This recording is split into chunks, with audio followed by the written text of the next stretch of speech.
Ayos na, partner. Basta lapasan ng puti, ayos yun. Ayos. Awadap mga kaloko. Emergency generator. Baka hindi mo pa alam rin. Tara, rin natin. Let's go. Emergency generator. Pasok.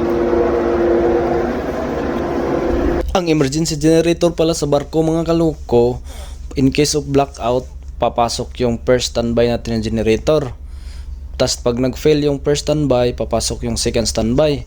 Tapos pag nag-fail pa naman yung second standby, ito na yung emergency generator ang aandar. Papasok na yan in 45 seconds. Manual number 1. Manual.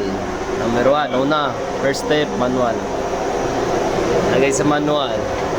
Tapos, local. Local. Start. Start.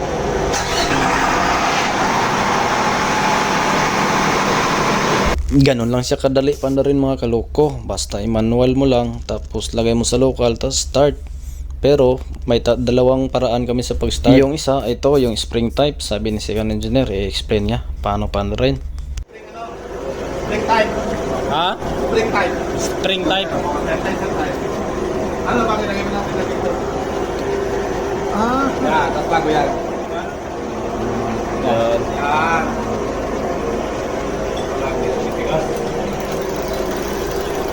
Ang labasan ng puti. Diba? Maikin na. Sa loob, yan, puti. Lumabas na yung puti. Bagos? Sir, lumabas na yung puti. Oo, bubuhay. Ano sir, baya na? Oo.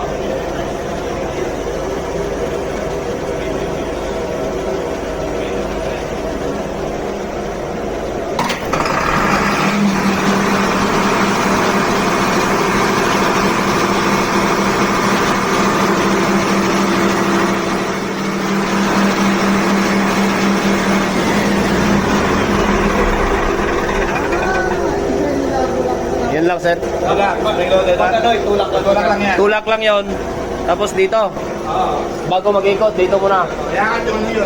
Iangat are. Oo. Tapos ikot. Hanggang labasan ng puti. Hanggang lapasan ng puti. Okay. Ayos na, partner. Basta lapasan ng puti, ayos yun. Ayos. Are. Di ba itulak mo yon? Tapos are, hila. Tapos angat. Angat mo. Bago ka magpaputi.